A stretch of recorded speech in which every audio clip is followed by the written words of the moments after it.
Versículo 12, y aquí los hijos de Israel no me escuchan. ¿Cómo pues me escuchará Faraón, mayormente siendo yo incircunciso de labios? Y luego en el versículo 30, respondió delante de Jehová, y aquí yo soy incircunciso de labios, ¿no? Incircunciso se entiende aquí en ambos casos como no tocado. La circuncisión era una clase de cirugía, ¿sí? Practicado en el órgano sexual de los varones, pero aquí se refiere a sus labios como no habiendo sido sujetos a esa cirugía, como no habiendo sido tocados, como no había experimentado sus labios, ¿no? El toque de Dios. Él dice entonces, soy incircunciso. Y esto nos da a entender que la circuncisión era un símbolo de una cirugía, de una operación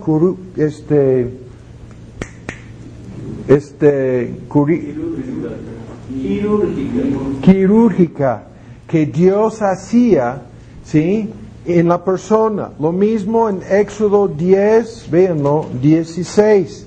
10, 16.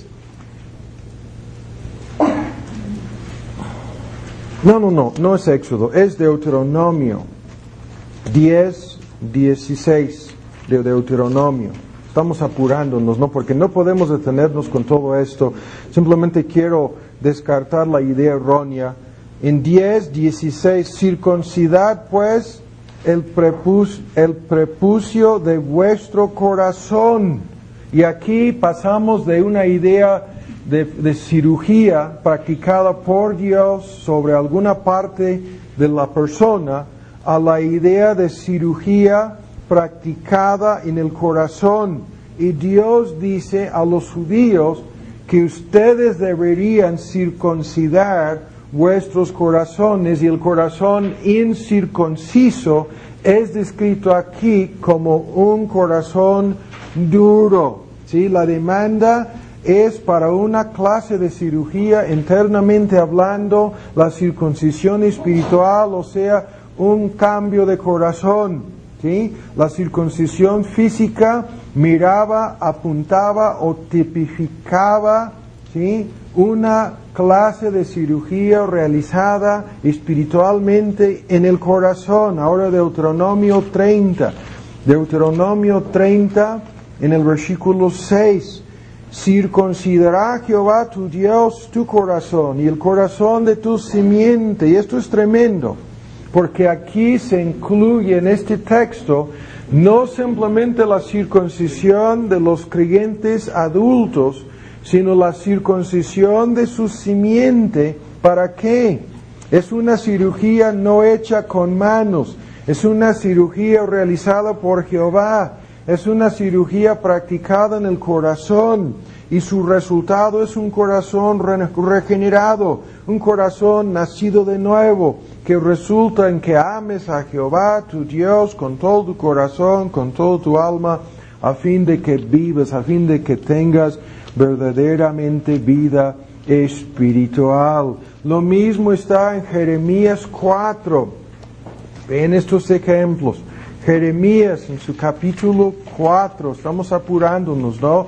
Dios es el autor de esta cirugía, el símbolo externo siempre apuntaba hacia el nacimiento nuevo. Jeremías 4, versículo 4, circuncidaos a Jehová. Vean, cambia la idea aquí, la idea es convertíos a Jehová. Quitad los prepucios de vuestro corazón, varones de Judá, moradores de Jerusalén, a no sea que venga mi ira, que salga como fuego, se encienda y no hay quien apague, por la malicia de vuestras obras. La advertencia aquí a lo largo del Antiguo Testamento dirigida a personas que habían sido circuncidadas físicamente, dirigida a personas que físicamente formaban la simiente de Abraham. La advertencia en este texto y muchos otros es que si a ustedes les falta la verdadera cosa, la cirugía, la circuncisión en su corazón, en sus corazones, van a morir en sus pecados, saldrá la ira de Dios en contra de su malicia, van a ir a la perdición, y esto quiere decir que ni siquiera bajo el Antiguo Testamento tenían razón o motivo para creer que el símbolo de este pacto salvaba. Sin la realidad en el corazón, la circuncisión no significaba nada. Vean en Jeremías 9, 25. Y aquí que vienen días, dice Jehová, visitaré sobre todo circuncidado y sobre todo incircunciso. Toda una lista de juicios. Y vean al final del versículo 26, toda la casa de Israel tiene prepucio en el corazón. Y en este texto, tanto Israel como los demás pueblos paganos, ambos son identificados como incircuncisos, a pesar del hecho de que llevaban la marca en su carne y a pesar de que habían nacido físicamente como descendientes de Abraham. Lo mismo, escuchen con mucha atención ahora, con razón se enfurecieron los judíos al escuchar estas palabras predicadas en el libro de Hechos, al escuchar duros de cerviz e incircuncisos de corazón, las palabras de Esteban cuando se enfurecieron en contra de él y lo mataron, ¿no? Él les acusó a los judíos ya en el tiempo de Cristo, quienes habían sido físicamente circuncidados, quienes eran indiscutiblemente esperma de Abraham, les acusaba de ser incircuncisos de corazón. Y a lo largo, ahora ven en Romanos, ¿no? A lo largo de las epístolas apostólicas, Pablo enseña en forma indiscutible que la circuncisión apuntaba hacia el nacimiento nuevo, hacia la circuncisión del corazón. Y dice en Romanos 2, 28, que el que es judío no lo es exteriormente en lo manifiesto. Y el que es judío no lo es en la circuncisión que es exteriormente manifiesto en su carne. Romanos 2, 28. El judío, el verdadero judío, el que lo es judío en lo interior. La circuncisión es la del corazón, en espíritu y no en letra. La alabanza del cual no es de los hombres, sino es de Dios. Y el argumento entonces es que la circuncisión física siempre apuntaba hacia la necesidad de tener el nacimiento nuevo en el corazón. El pacto hecho con Abraham nunca consistió de estas dos cosas externas, sino que estas dos cosas externas apuntaban hacia la realidad que en base a la justificación por la fe recibían todos los creyentes un corazón circuncidado, un corazón nuevo. Y el argumento entonces es, tú puedes tener la señal y el sello del pacto, pero si no tienes un corazón nuevo, de nada te servirá.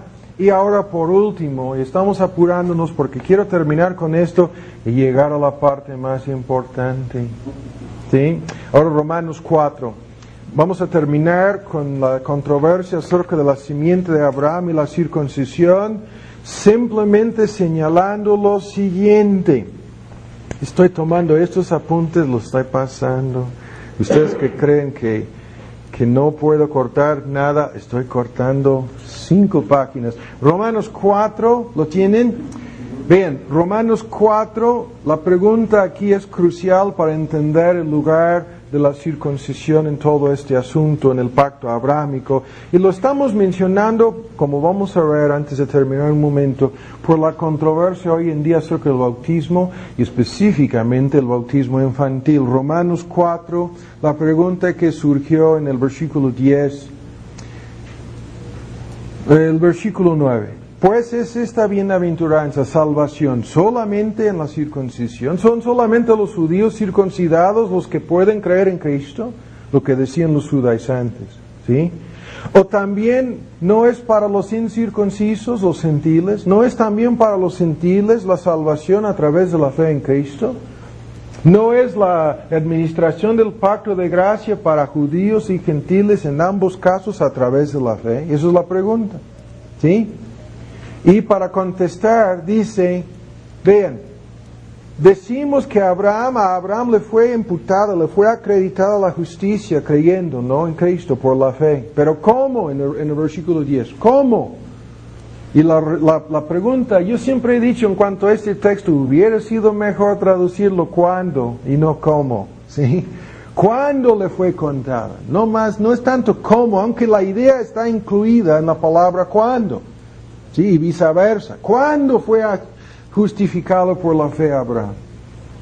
Y en la circuncisión, habiendo ya sido, o sea, después de haber sido circuncidado o antes de haber sido circuncidado. Y la respuesta, no después de haber sido circuncidado, sino antes. El versículo 10, Abraham fue justificado por la fe en Génesis 15 y recibió la señal del pacto. ¿Cuánto tiempo después? 14 años después, algo parecido, en Génesis 17. Mucho tiempo después, recibió el sello del pacto.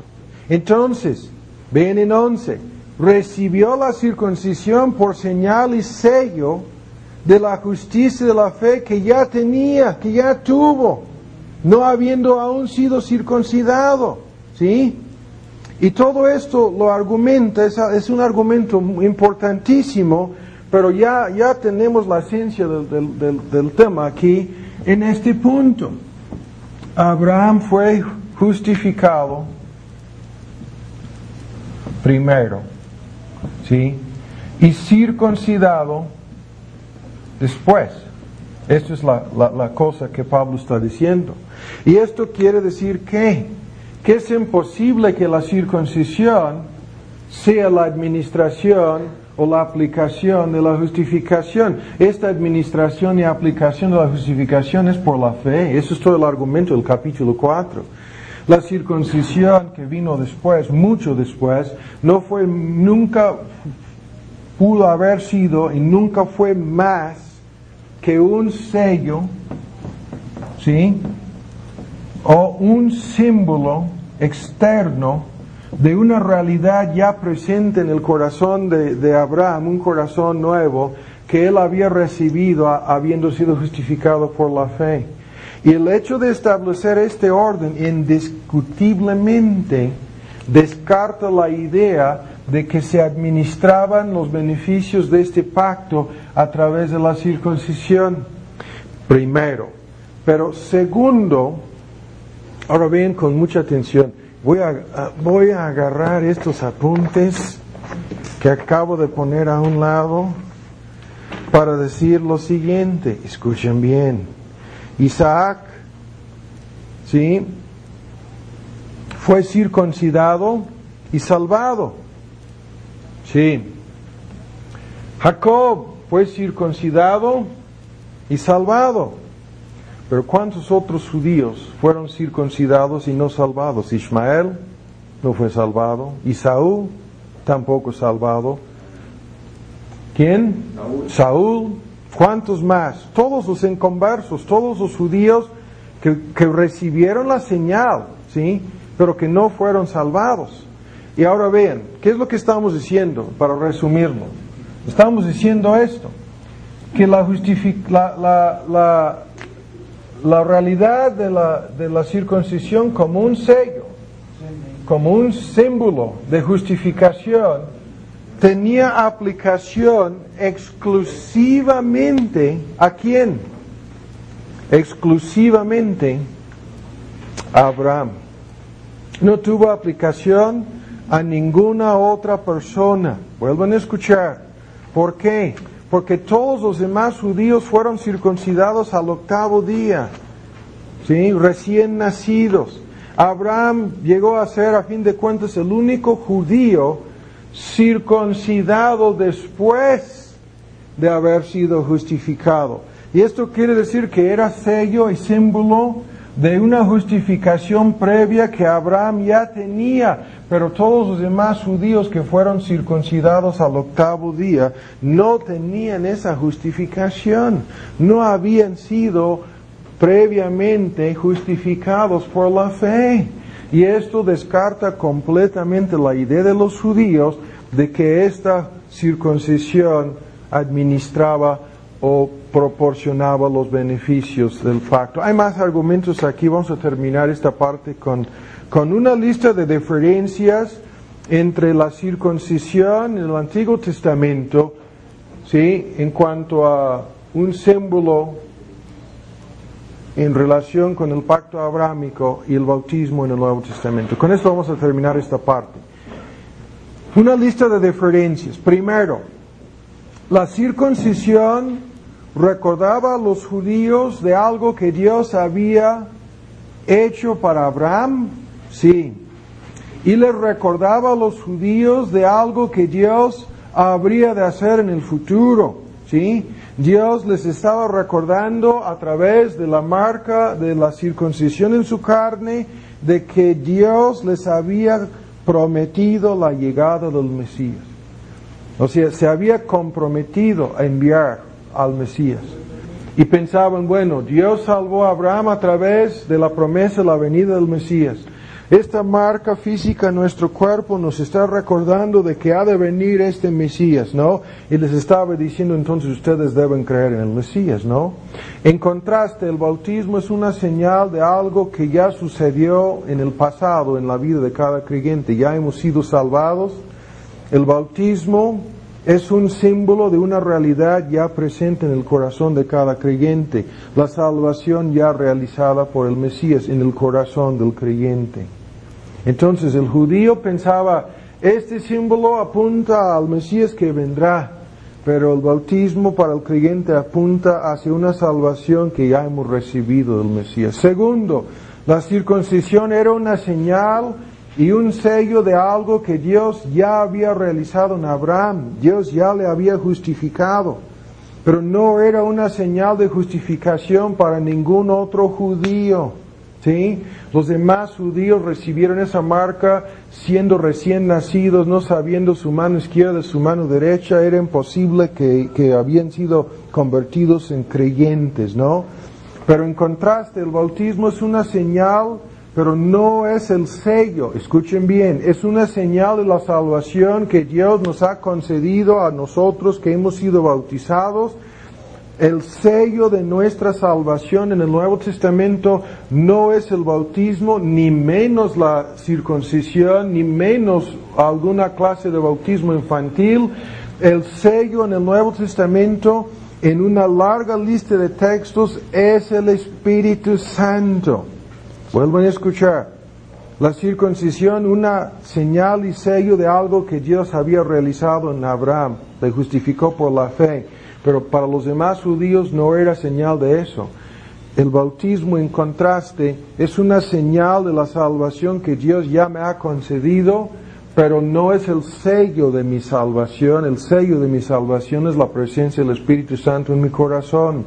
Tercero, la circuncisión era para los niños, los recién nacidos. Al 8º día se circuncidaban no las niñas, sino solamente los niños. En contraste, el bautismo es para todos los creyentes, ¿sí? Y los candidatos para el bautismo en el Nuevo Testamento no son niños, son, vean la lista, primero discípulos, Mateo 28, 19. Segundo, aquellos que hacen frutos dignos de arrepentimiento, Mateo 3, 7 a 8. Tercero, el que creyere, Marcos 16, 16. Cuarto, los que se arrepientan y crean, Hechos 2:38. Quinto, los que reciban la palabra, Hechos 2:41. Sexto, la persona que cree de todo corazón, Hechos 8:36 a 37. Séptimo, los que dan evidencias de conversión, Hechos 9:1 a 18. Octavo, aquellos en cuyos corazones vemos algo de que el Señor les ha abierto su corazón, Hechos 16:14 a 15. Y noveno, aquellos que escuchan la palabra y creen, Hechos 16:30 a 39. 9 ejemplos en el Nuevo Testamento de que se bautizaban no niños, recién nacidos, sino solamente creyentes. Cuarto, la circuncisión era un mensaje de Dios dirigido a la persona circuncidada. Dios le estaba recordando la promesa de salvación. Este mensaje le hablaba de la simiente prometida que vendría como un judío y traería la salvación en un futuro. En contraste, el bautismo es un acto de obediencia, sumisión e identificación por parte del creyente, del recién convertido. La respuesta, dice Pedro, de una buena conciencia. Quinto, la circuncisión era la señal de la membresía, en este caso, la señal de ser miembro de una comunidad terrenal especial, o sea, el pueblo de Israel. Vuelvan a escuchar. Señal de ser miembro de una comunidad especial, la comunidad terrenal de Israel. Y en este sentido, como miembros de ese pueblo, los judíos tenían una oportunidad extraordinaria para buscar a Dios. Pero el bautismo es una señal de ser miembro de una familia celestial, miembro del pueblo de Dios, miembro de la eclesía de Dios, el pueblo espiritual de Dios. Sexto, estos contrastes simplemente los estoy mencionando. La circuncisión no declaraba, no simbolizaba nada en forma concreta acerca de la condición espiritual de la persona. Salvo en el caso de Abraham, lo vuelvo a repetir, no podía ser señal y sello de nada en forma concreta para nadie. En contraste, el bautismo es un símbolo de la conversión a Cristo, del nacimiento nuevo, de la unión espiritual con Cristo. Y séptimo, la circuncisión era un símbolo, una representación figurativa de la separación de los pueblos idólatras en aquel entonces.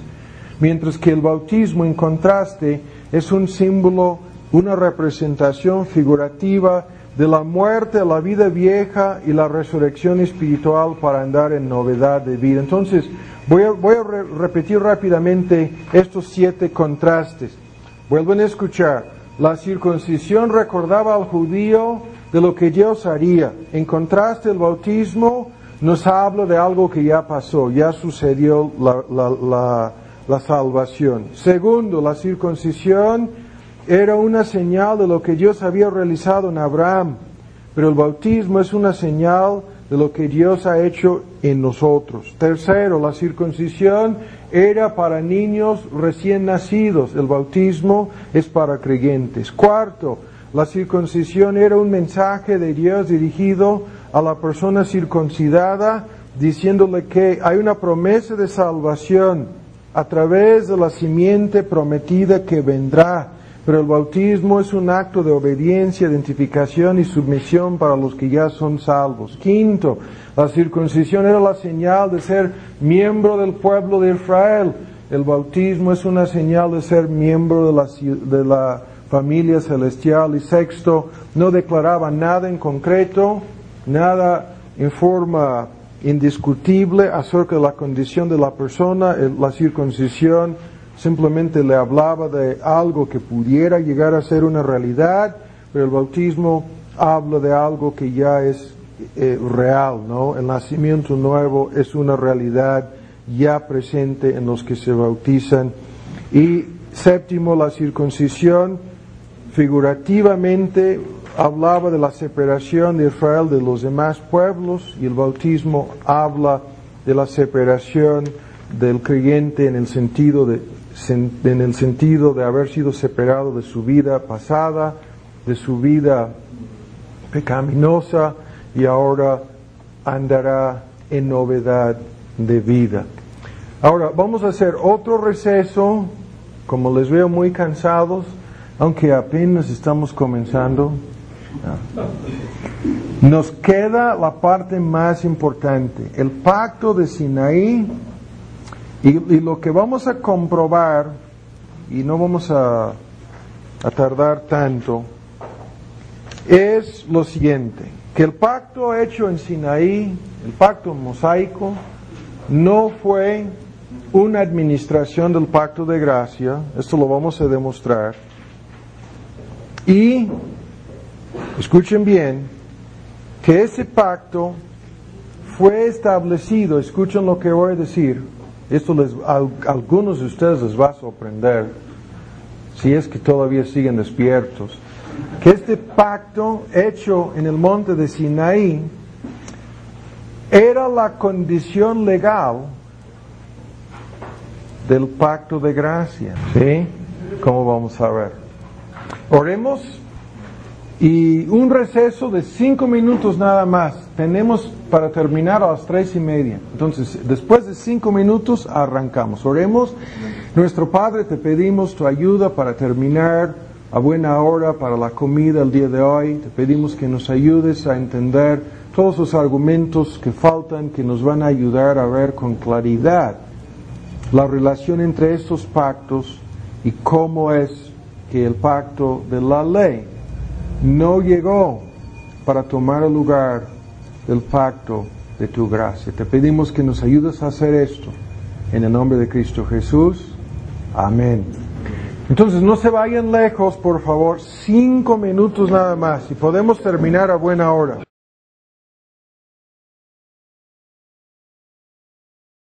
Viola el pacto y trae como cabeza y representante federal de la raza el desastre. Luego entra en vigor el pacto con Abraham que va a brincar por encima de lo que Adán hizo y va a administrar las promesas de este pacto de gracia a través de la fe. Algo tan sencillo. Todo lo que acabamos de escuchar quería decir eso. No a través de ritos y ceremonias, no a través de descendencia física, a través de la fe. Los únicos hijos de Abraham son los que tienen la fe de Abraham. Ahora, esto nos sirvió como la cosa crucial, como clave en relación con cómo se administraba a lo largo del Antiguo Testamento este pacto de gracia. Pero llegamos aquí al pacto que entró 430 años después de que Dios dio el pacto abrámico. Llegamos a la entrega de la ley a través de Moisés en el monte de Sinaí. Y la gran pregunta que surge aquí es, primero, ¿de qué tipo de pacto estamos hablando con la entrega de la ley? ¿Sí? El pacto mosaico. Primero. Segundo, si estamos hablando de una reedición o ratificación nuevamente del pacto de obras, y esto es lo que vamos a demostrar, que esto es así. ¿Por qué se volvió en el monte de Sinaí a establecer nuevamente el pacto de obras? ¿Por qué? Y esto es crucial y todo lo que hemos dicho hasta este momento es para tratar de llegar a una aclaración de las controversias. El pacto de Sinaí entonces, o sea, la ley de Moisés, en su triple división moral, ceremonial y civil, ¿sí? Los tres componentes de la ley mosaica, es por un lado de mucha controversia y por otro lado es importantísima la correcta interpretación de esta entrega, ¿sí? De una ley en el monte de Sinaí.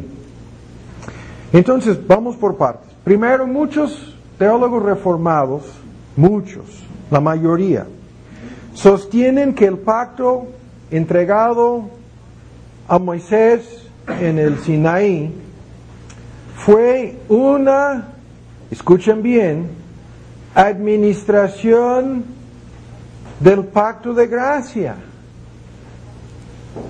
Escuchen bien lo que estamos diciendo. Ya hemos visto cómo el pacto con Abraham era una administración del pacto de gracia. El vínculo entre Abraham y ese pacto ya lo entendemos. La mayoría de los teólogos reformados dicen que, escuchen bien, que la ley de Sinaí fue una nueva administración, segunda administración del pacto de gracia. Su idea es que siempre ha habido un solo pacto de gracia, esto es cierto. Que todos los demás pactos nunca fueron más que distintas administraciones del único pacto de gracia. Eso es lo que dicen. Y por lo tanto, afirman que la ley de Moisés nunca fue algo más allá que una nueva administración del mismo pacto de gracia. Berkhof, ustedes deben entenderlo, yo ya les he recomendado que vean cuidadosamente su teología, porque por la forma en que lo tiene bosquejado ahorra mucho tiempo, no se enreda tanto como otros teólogos, por lo menos de las versiones que tenemos en español, yo creo que es la mejor.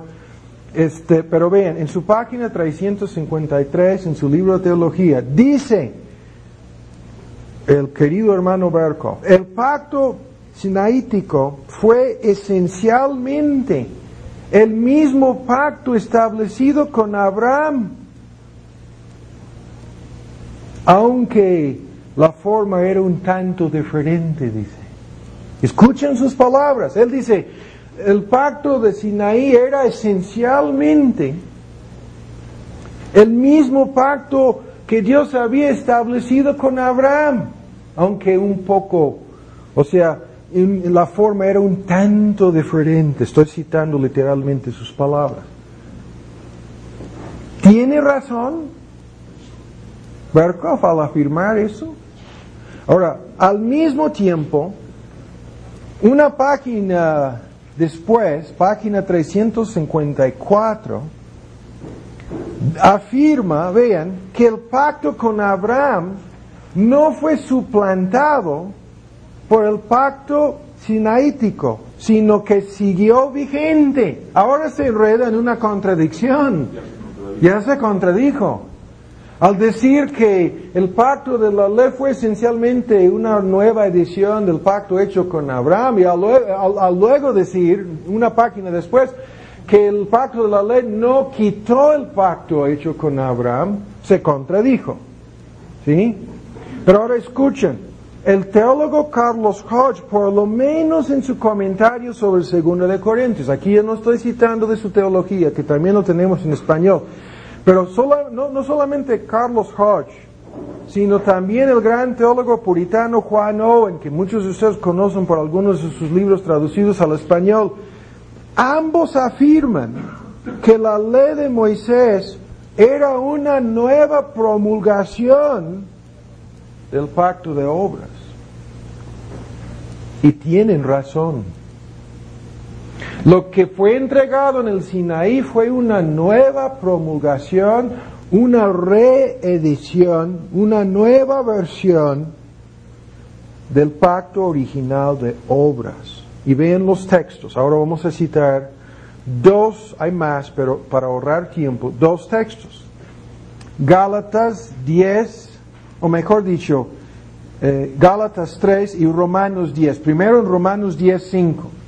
Porque Moisés describe la justicia que es por la ley, diciendo que el hombre que hiciera estas cosas vivirá por ellas. ¿Qué es esto? El pacto de obras. El pacto de obras decía a Adán, haz esto, vivirás. Y Pablo dice aquí, Moisés, y se refiere a la ley mosaica, dice, y cita de Levítico 18:5, el hombre quisiera que haga, sí, que cumpla. ¿Cuáles cosas? Todas las cosas escritas en el libro de la ley. Vivirá por ellas. Ahí Pablo dice claramente que la ley mosaica estaba en este sentido reafirmando, promulgando nuevamente la esencia del pacto de obras. Y en Gálatas 3 lo vuelve a decir. Ahora vamos a leerlo. En Gálatas 3, ¿cuál es la regla? Ya no nos importa lo que hayan dicho Owen, ¿sí? Berkhof, Hodge, por muy buenos, eruditos, hermanos muy queridos, que pudieran ser para muchos de nosotros, no nos importa su opinión. Lo que nos importa es la palabra de Dios. 3:12. La ley también no es de la fe. Vean, el pacto hecho con Abraham administraba los beneficios del pacto de gracia a través de la fe. Y Pablo dice aquí categóricamente, la ley de Sinaí no es de la fe, no es una nueva administración de gracia a través de la fe, sino es una reedición ¿de qué? Del mismísimo pacto de obras quebrantado por Adán en el jardín de Edén, el hombre que los hiciere. Y él cita otra vez Levítico 18:5, que cumpliere todos los mandamientos de la ley, vivirá por ellos. Muchos citan las palabras dirigidas al doctor de la ley. ¿Qué lees? ¿Qué entiendes? Amarás a Dios y amarás a tu prójimo en forma perfecta. Y Cristo le dijo, haz esto y vivirás. ¿Sí? El pacto de obras. ¿Sí? Tal como lo entendía aquel doctor erudito, maestría tenía evidentemente en la ley, pero nunca había entendido que la ley era siempre el mismísimo pacto de obras, ¿sí? Pero ahora ven en 2 Corintios 3. Tienen razón Hodge y Owen. O sea, en su comentario, ha sido recientemente publicado en español sobre 2 Corintios, ustedes lo pueden leer, lo que dice Hodge sobre este punto. Pero ahora 2 Corintios 3, 6. Ahora vean, aquí Pablo afirma que la ley, lejos de administrar vida, te dice, haz lo que te digo y vivirás, pero en vez de administrar vida, mata. Y aquí Pablo describe el pacto de Sinaí como un pacto como un ministro, mejor dicho, de muerte. 3:6. Asimismo nos hizo ministros suficientes de un nuevo pacto, no de la letra más del Espíritu, porque la letra más el Espíritu vivifica. La letra es la ley grabada en piedras, lo va a decir en el versículo 7, el ministerio de muerte, la letra grabada en piedras que mata, ¿no? Si tenía gloria, y así comienza a hablar de otras cosas. Lo que nos interesa aquí es la descripción de esta ley de Sinaí como algo en su triple división que nunca puede hacer más que matar a la persona, ¿sí? Como el mismo pacto de obras mató al primer Adán. Ahora vean rápidamente el porqué de esto. ¿En cuál sentido mata la ley? Vean los argumentos. Son 5. Primero, la ley mata porque exige obediencia perfecta. Al exigir obediencia perfecta, la ley mata. Segundo, si a menos que cumplas todo, te va a matar. Si fallas en un solo punto, te matará de igual manera, ¿sí? Segundo, la ley produce conocimiento del pecado y así aumenta la culpa del pecador y la ira de Dios que vendrá sobre él. Pero no puede hacer más que darle conocimiento, ¿sí?, de su pecado. Y así aumentar su culpa y la ira de Dios que le espera. En ese sentido, mata. Por la ley es el pleno conocimiento del pecado, Romanos 3. Tercero, la ley mata porque no imparte el deseo ni tampoco el poder para obedecer. Y Pablo dice tan claramente en Gálatas 3:21 que si la ley pudiera dar vida, que si la ley pudiera dar poder y deseo, el querer y el hacer para cumplir con sus exigencias, entonces dice, la justificación sería verdaderamente por la ley. Pero puesto que la ley simplemente imparte conocimiento del pecado, pero no imparte, no comunica el deseo, ni tampoco la capacidad. Cuando Pablo dice en Romanos 8 que la ley era débil por la carne, no podía jamás superar la oposición, la naturaleza humana caída, lo que era imposible para la ley. ¿Qué es eso? Dar vida, porque la ley no podía vivificar, era débil debido a la oposición de la naturaleza carnal del hombre. Entonces, la ley mata porque no imparte vida, o sea, la idea es deseo y poder. Cuarto, la ley mata porque no puede vivificar espiritualmente. Ahí estamos hablando de más que dar el deseo, más que dar el poder.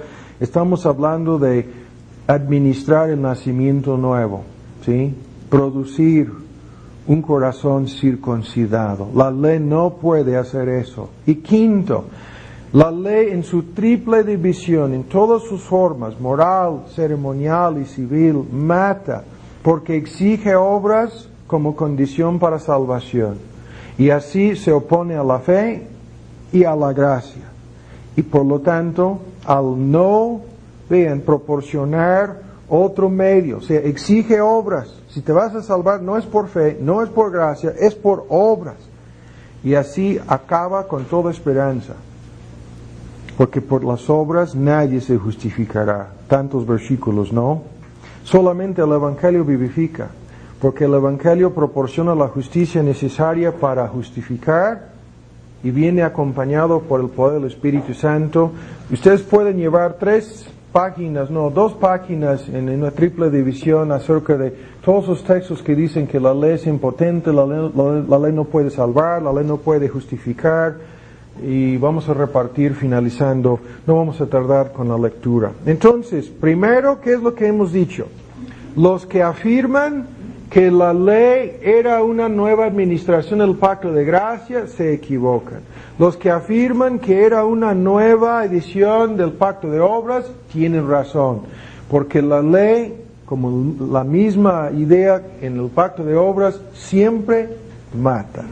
Ahora, el segundo argumento. Pablo enseña claramente en Gálatas 3, ya lo hemos leído repetidas veces, versículo 17, que la ley promulgada en el monte de Sinaí no abrogaba, no anulaba el pacto de gracia originalmente hecho entre el Padre y Cristo, ni tampoco la administración de dicho pacto de gracia a través de la fe, o sea, el pacto abrahámico. Esto es la clara enseñanza de Gálatas 3, 17 y 18.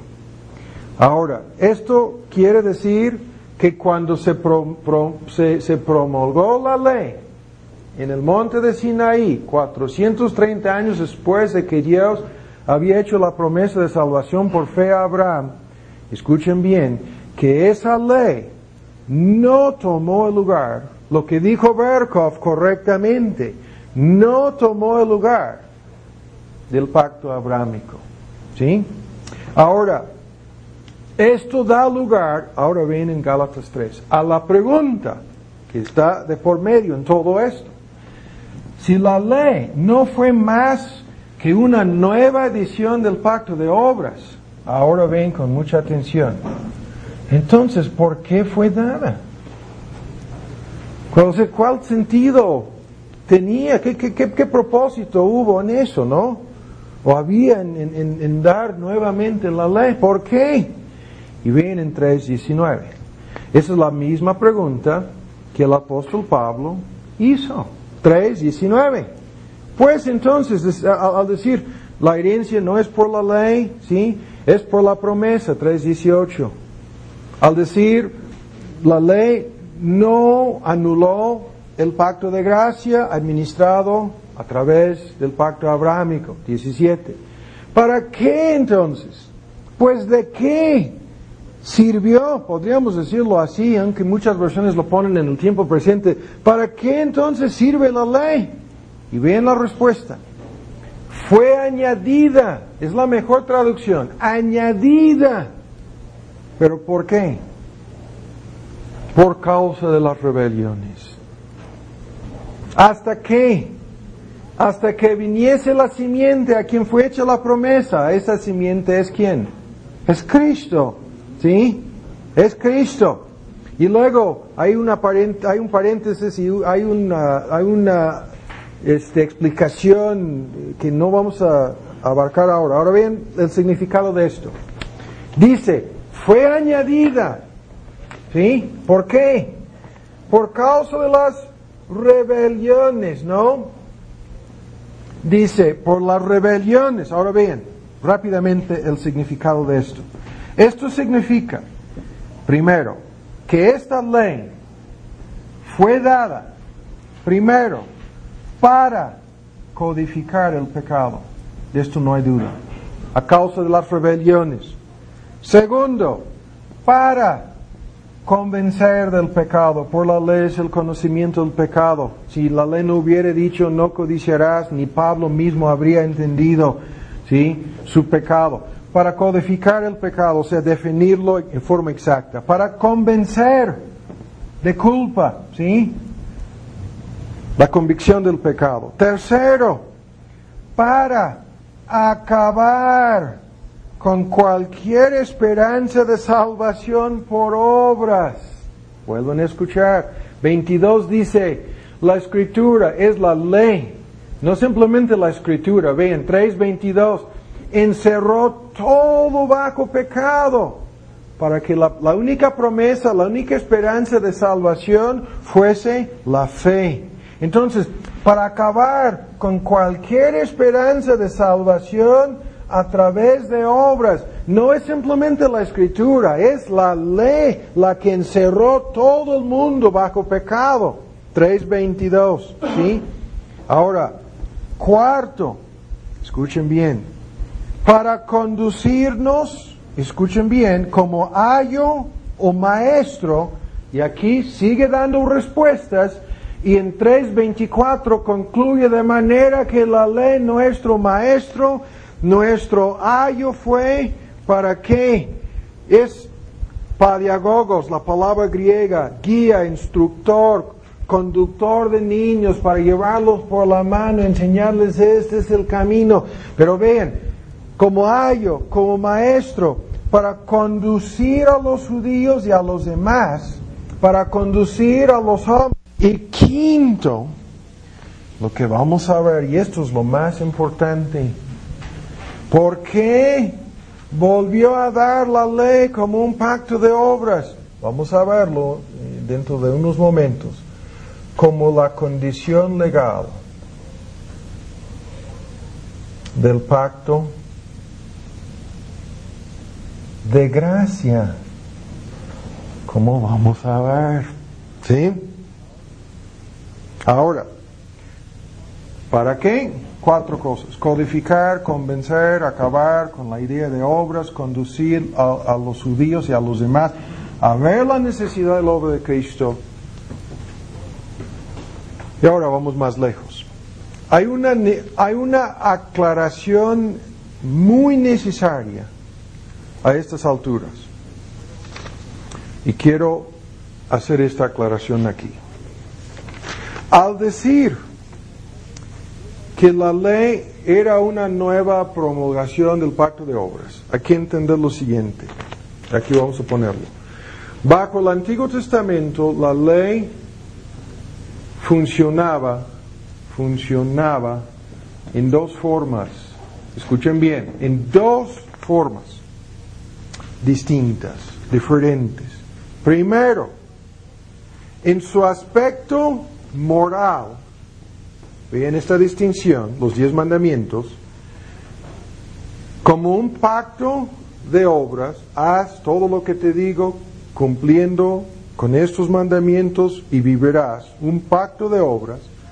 La ley mataba y condenaba, como el ministro de muerte, el ministerio de muerte, grabado en piedras, lo acabamos de leer en 2 de Corintios 3. Pero funcionaba así, en su aspecto moral, matando y condenando a todos, ven con mucha atención, a todos los judíos incircuncisos de corazón. O sea, a todos los judíos que no habían nacido de nuevo, creyendo a través de la fe en el pacto de gracia. Vean otra vez el argumento. Funcionaba en 2 formas. Primero, mataba en su aspecto moral, condenaba a todos los judíos, ¿sí?, inconversos, nacidos de la carne, físicamente la simiente de Abraham, pero no espiritualmente con la fe de Abraham. ¿Me explico? Pero ahora vamos al segundo aspecto. Y es aquí que nace toda la confusión. Segundo, la segunda función. Para los judíos que tenían la verdadera fe. La ley ceremonial para los judíos que tenían la fe de Abraham, para los judíos circuncidados en su corazón, verdaderos creyentes. En su aspecto ceremonial, escuchen bien, la ley como maestro, como ayo, les enseñaba, escuchen bien, la necesidad de la fe en Cristo.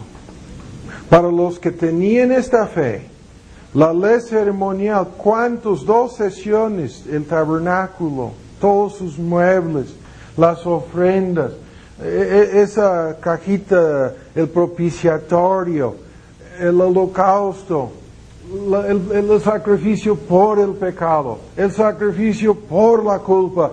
Estábamos viendo cuántas cosas en la tipología y la simbología apuntaban hacia ¿quién? Hacia Cristo.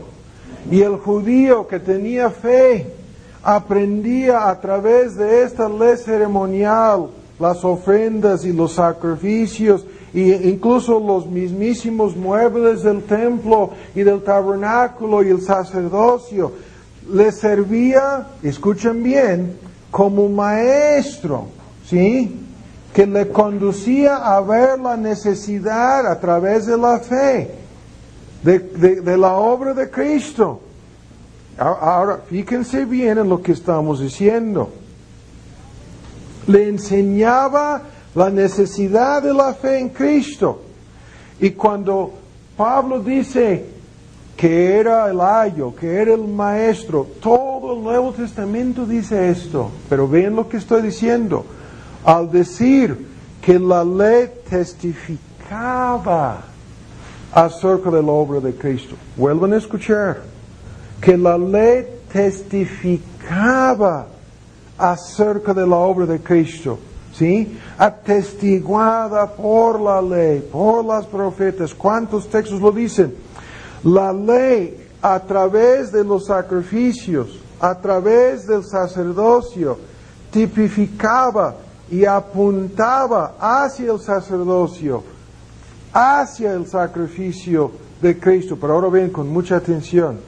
La ley solamente testificaba, pero no administraba los beneficios de la obra de Cristo. Vuelvan a escuchar. La ley solamente testificaba, pero vuelvan a escuchar, no administraba esos beneficios. ¿Cómo sabemos a ciencia cierta que no administraba esos beneficios?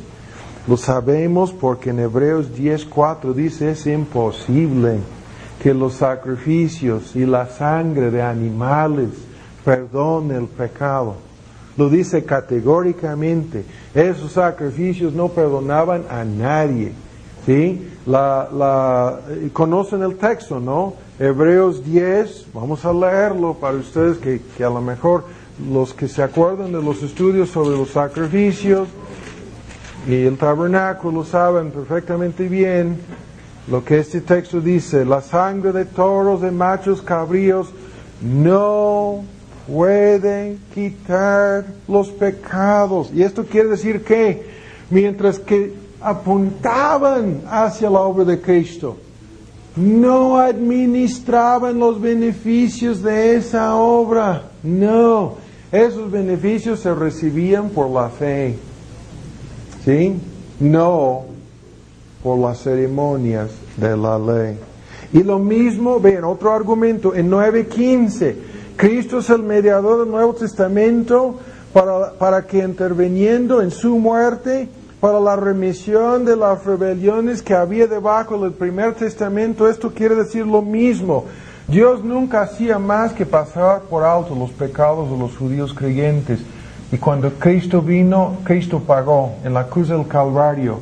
Él, por la intervención de su muerte, Él hizo la obra real para quitar los pecados que Dios, según Romanos 3 y según Hebreos 9, había pasado por alto en su paciencia, pero no los había perdonado hasta que Cristo muriera en la cruz del Calvario. Entonces vuelvan a escuchar los beneficios del pacto de gracia eran administrados siempre a través de la fe, tal como lo vemos con el pacto abrámico. ¿Sí? Cuando Gálatas 3 dice la ley no es la base de la fe, haciendo una distinción categórica.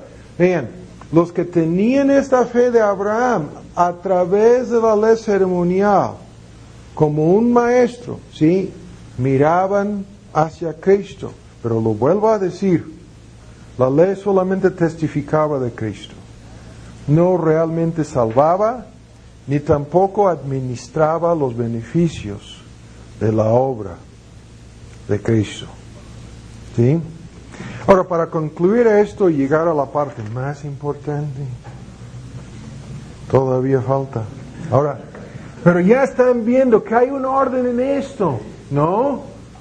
Y esto es una cosa crucial para la hermenéutica. Si se enredan estas cosas, como lo hacen la mayoría de las iglesias de hoy, todo termina mal. Ahora, terminamos esta parte diciendo, podemos concluir por lo tanto, que la ley del Sinaí tenía aspectos múltiples, ¿sí? Y ven estos aspectos. Primero, como un pacto legal, promulgada nuevamente, como un pacto de obras, ¿sí? Condenaba, codificaba, ¿sí? Acababa con la esperanza de salvación por obras, punto. Segundo, como un pacto nacional, en relación con la monarquía, la tierra, el templo y otros aspectos de la teocracia de Israel. Esa ley ofrecía bendiciones y promesas temporales a condición de una obediencia nacional de parte del pueblo y garantizaba maldiciones y juicios por la desobediencia. En Deuteronomio 27 hasta 32 tenemos todas estas maldiciones y bendiciones. ¿Sí? Pero ahora ven, tercero, ahora ven lo que voy a decir, como un pacto evangélico. ¿Qué pudiera ser esto? Ya se contradijo el hermano, porque ahora le está dando a la ley de Sinaí el nombre de un pacto evangélico. Pero escuchen, era un pacto evangélico en un solo sentido, como ayo, como maestro, ¿sí? Pedagogos, la palabra griega, que apuntaba hacia Cristo. ¿Sí? En ese sentido, podemos entenderlo. Evangélico, en el aspecto ceremonial, que no administraba perdón, ¿sí? Pero apuntaba hacia Cristo. Y a través de la fe en Cristo, recibían perdón, ¿sí? Ya no hay confusión aquí. Pero ahora vamos a la parte más importante. Ahora les pido que pongan mucha atención. Esto es un argumento, a mí me costó años descubrir esta explicación aquí, créanme, lo descubrí hace como 15 años y estaba bailando en mi estudio, cantando Gloria a Dios, al ver que esta explicación ayuda muchísimo a terminar con toda la confusión en esto. Ahora, esto es el último punto aquí. El pacto de Sinaí, escuchen lo que estamos diciendo, fue establecido como la condición legal del pacto de gracia. ¿Qué es esto?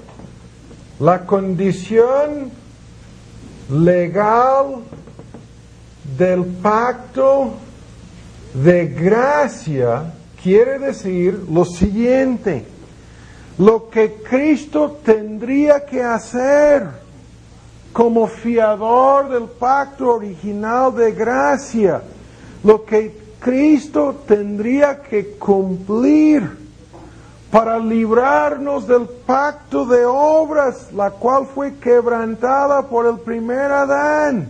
¿Sí? Cristo vino, como fiador del pacto de gracia.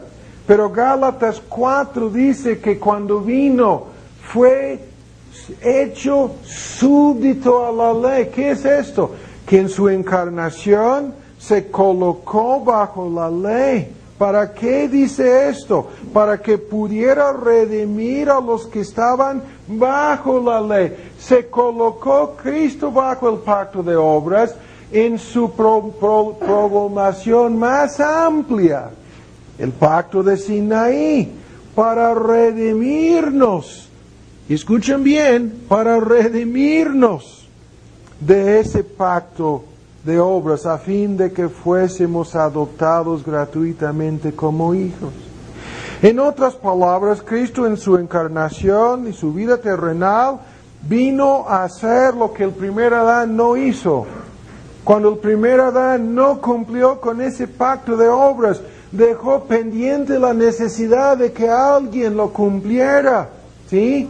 Y ese pacto original que dice, haz todo lo que te digo y vivirás. Es lo que Adán escuchó en el jardín, es lo que Pablo dice en Romanos 10:5, que la ley de Sinaí promulga. Haz todo lo que te digo y vivirás. Pero puesto que Cristo ha cumplido con todo lo que la ley dice, con todas sus exigencias legales, como pacto de obras, en nuestro lugar, como sustituto, mediador y fiador del pacto en nuestro lugar. Entonces, para nosotros, escuchen bien, Cristo vino para cumplir con todo lo que la ley, ya no simplemente que Adán escuchó en el jardín, sino la ley en toda su plenitud promulgada en el monte de Sinaí, vino a cumplir con todo esto a fin de que nosotros recibamos gratuitamente todos los beneficios del pacto de gracia. Ahí está la respuesta. Para poner en vigor el pacto de gracia, era necesario que Cristo cumpliera y anulara el pacto original de obras en sus dos formas, ¿sí? O sea, Él vino y dijo, yo me hago fiador de ellos, yo cumplo con lo que el primer Adán no hizo, yo vivo una vida perfecta, yo muero en la cruz del Calvario para pagar sus deudas y ellos van a recibir gratuitamente las promesas del pacto de gracia. Por eso tardábamos al principio estipulando las cosas que Cristo tendría que hacer como el fiador del pacto de gracia, su encarnación y todo el argumento. Ahora bien, 7 razones, 15 minutos, 7 razones, vamos a dar 7 razones para concluir que el pacto de Sinaí, o sea la ley, fue establecido con Cristo. Escuchen lo que estamos diciendo. Ya no estamos diciendo que fue hecho con Israel, que fue hecho con Adán. No. Fue establecido con Cristo como la condición legal para poner en vigor el pacto de gracia. 7 razones. Primero, vean las razones. Primero, tanto el pacto original de obras en el jardín de Edén, como el pacto de gracia, no fueron pactos establecidos con el hombre en forma directa, sino más bien ambos fueron pactos establecidos a través de un representante legal, un mediador, un fiador, una cabeza federal. O sea, el pacto original de obras no fue establecido con nosotros, fue establecido con Adán como nuestro fiador, nuestro mediador. De la misma manera que el pacto original de gracia, cuando yo decía, fue hecho entre el Padre y el Hijo a favor de la simiente del Hijo, ¿sí?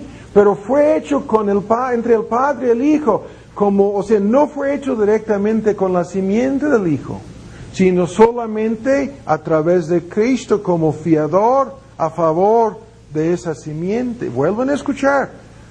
Tanto el pacto original de obras como el pacto de gracia no fueron pactos establecidos en forma directa con el hombre, sino más bien en forma indirecta con el representante legal del hombre. En el jardín de Edén se llamaba el primer Adán. ¿Sí? En el pacto eterno de gracia se llamaba el segundo Adán. Fiador, mediador, cabeza de una raza redimida de la ruina que Dios sabía que vendría a través del primer Adán. Ahora, segundo, el pacto de Sinaí, o sea, la ley, estipulaba, o sea, describía en la forma más amplia posible todo lo que sería necesario para establecer una justicia la cual sería aceptable a Dios, o sea, una vida perfecta, de santidad perfecta.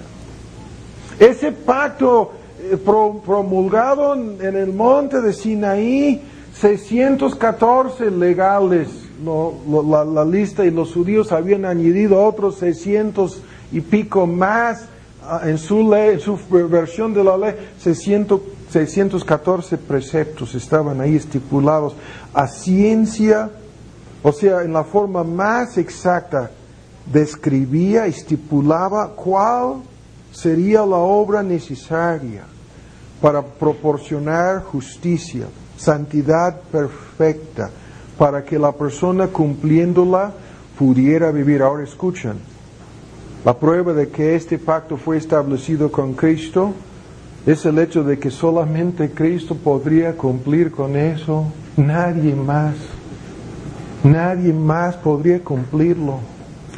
Ahora, tercero, ese pacto de Sinaí, o sea, la ley, estableció un castigo, una pena, una penalidad que ninguna persona salvo Cristo podría sufrir, agotar y anular. La maldición, la separación eterna de Dios, un castigo infinito. Solamente Cristo podría tragar, beber la copa de ira, la copa de la ira infinita de Dios en contra de nuestros pecados, y agotar esa ira, satisfacer y propiciarla hasta apaciguarla. Solamente Cristo podría cumplir con el castigo. Horrenda cosa es caer en las manos del Dios vivo, con esa pena de muerte, ¿sí? Satisfacerla, propiciar la ira de Dios, apaciguarla y salir victorioso de la tumba. Solamente Cristo podría cumplir con el castigo estipulado y promulgado en el monte del Sinaí. Cuarto, solamente Cristo, ahora vean, solamente Cristo, como una persona inocente, sin pecado e impecable, podría asumir el papel del fiador, del mediador del pacto original de obras y del pacto de la ley. Porque solamente una persona sin pecado personal podría realizar, podría efectuar la justicia perfecta que la misma ley exige. Solamente una persona inocente podría presentarse como sustituto. Y esto es lo que simbolizaba el aspecto ceremonial del cordero sin defecto, del animal sin mancha. Vean, vuelven a escuchar. Solamente Cristo como una persona impecable, inocente y sin pecado. Tal como el primer Adán se presentó como fiador sin pecado, pero falló. Cristo se presentó como persona inocente, una persona perfecta. Vean, como sustituto en lugar de los culpables, para sufrir como inocente en su propia persona, al que no conoció pecado. Dios le hizo pecado por nosotros, le pagó, o sea, le hizo sufrir la maldición de nuestros pecados, pero solamente una persona sin pecado personal podría presentarse ante las exigencias de la ley del Sinaí para decir, aquí estoy para cumplir. Quinto, escuchen ahora, Cristo sufrió precisamente la maldición y el castigo de la ley para librarnos. Ese es el argumento en Gálatas, ¿sí? Nos ha librado la maldición de la ley, como siendo hecho maldición, siendo castigado en lugar de nosotros. O sea, se presentó como fiador, el que estoy aquí para pagar lo que deban. Estoy aquí para precisamente sufrir esa maldición. Hay que entender, los que van al infierno bajo la maldición de la ley, nunca pueden acabar de pagar todo el sufrimiento que pudieran ofrecer, nunca sería suficiente, pero Cristo sufrió esa maldición. ¿Sí? Sexto, las ofrendas y los sacrificios de la ley ceremonial simbolizaban, apuntaban hacia Cristo. Escuchen, lo vimos en lo de las ofrendas. Cada ofrenda apuntaba hacia Él. Pero vean, los sacrificios y las ofrendas de la ley apuntaban hacia Cristo como la única persona capaz de cumplir con esa maldición.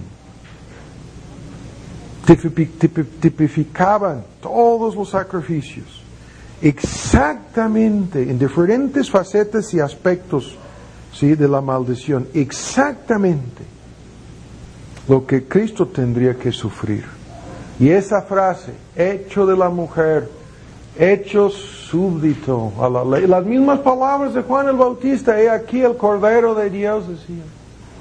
Estaba diciendo todo lo que estamos argumentando aquí, en una sola palabra, he aquí el Cordero de Dios.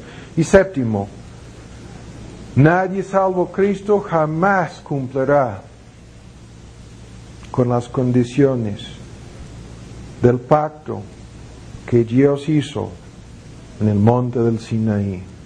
Nadie salvo Cristo podía haber cumplido con la ley del Sinaí.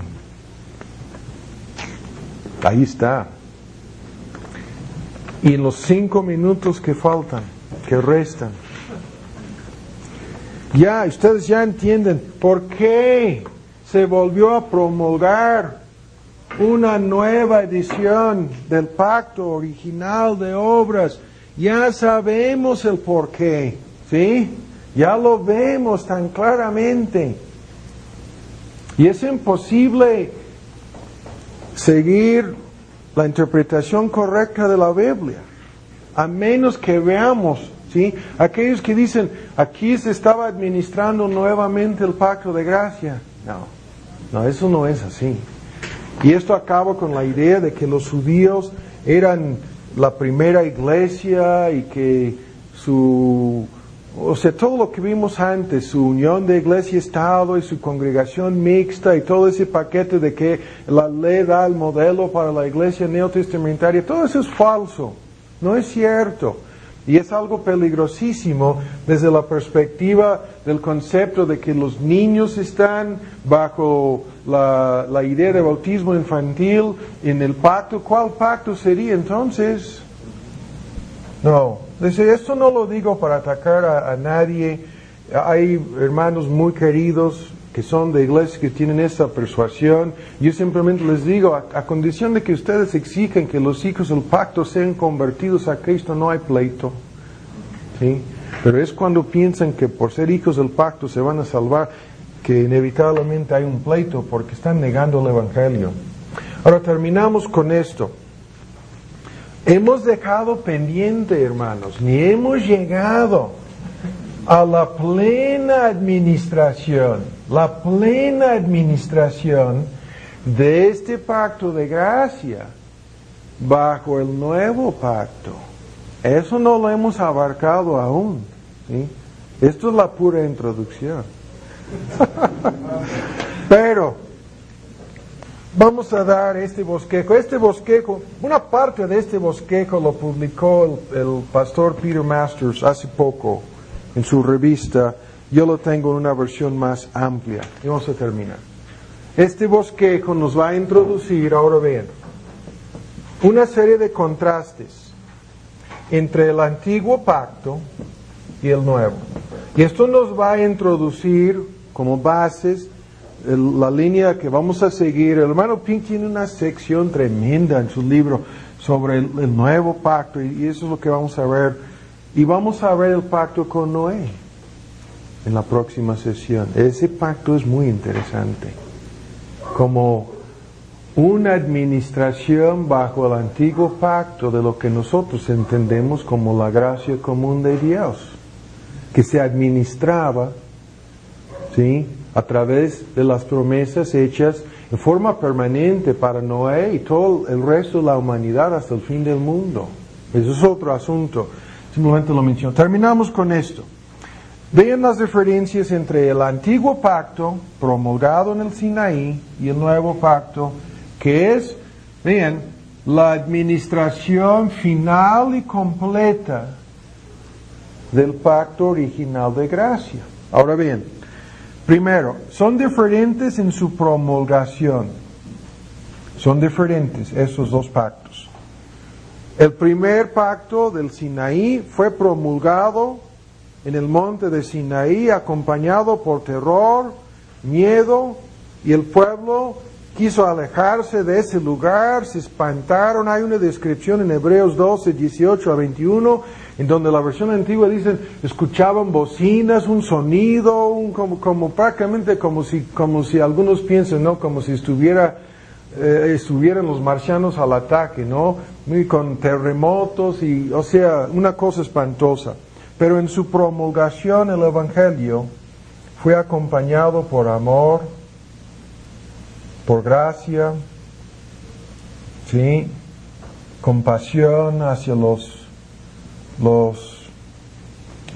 pecadores, ¿sí?, un contraste tremendo en la forma en que fueron promulgados. O sea, aquí terror, pero en el nuevo pacto no estamos negando el elemento de terror para los inconversos, aún en el nuevo, pero estamos diciendo que Cristo vino promulgando el nuevo pacto. Segundo, en su mediador, ¿sí?, el mediador del antiguo es Moisés, el mediador del nuevo es Cristo. Tercero, en sus exigencias, ¿sí?, la ley de Sinaí, el antiguo pacto, ratificaba nuevamente, como ya lo hemos demostrado, el pacto de obras.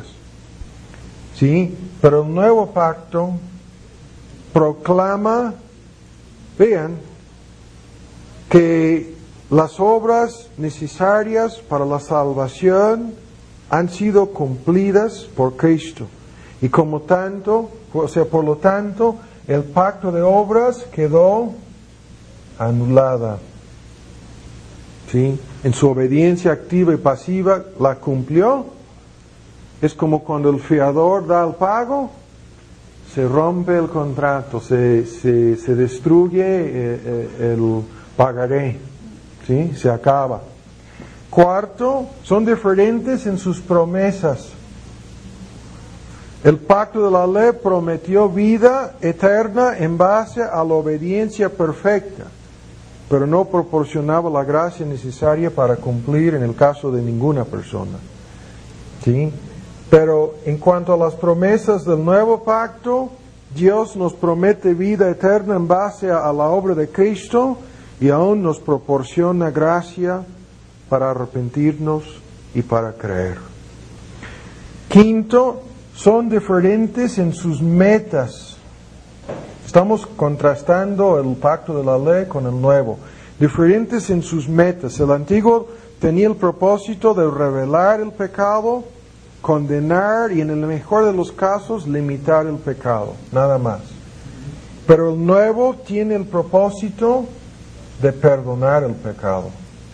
La ley nada hizo perfecto, o sea, y los sacrificios de dicha ley no perdonaron los pecados de nadie. ya lo sabemos, diferentes en sus metas. El antiguo, vuelven a escuchar, revelaba y condenaba el pecado, pero el nuevo perdona el pecado. Sexto, son diferentes en cuanto a la revelación que proporcionan acerca de Dios. ¿Cuál es la revelación que el antiguo pacto proporciona acerca de Dios?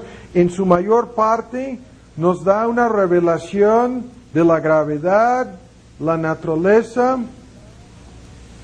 y la santidad de Dios frente al pecado. O sea, nos da una revelación de la naturaleza del pecado humano en contraste con la santidad y justicia divinas. Eso es lo que quiero decir. Pero el nuevo pacto revela acerca de Dios aspectos de su amor, su gracia y su misericordia, que solamente fueron entendidas, ¿no?, por aquellos que a través del pacto con Abraham miraban a ese aspecto de su carácter. Son diferentes en la revelación que dan acerca de Dios y en la revelación que dan acerca del hombre.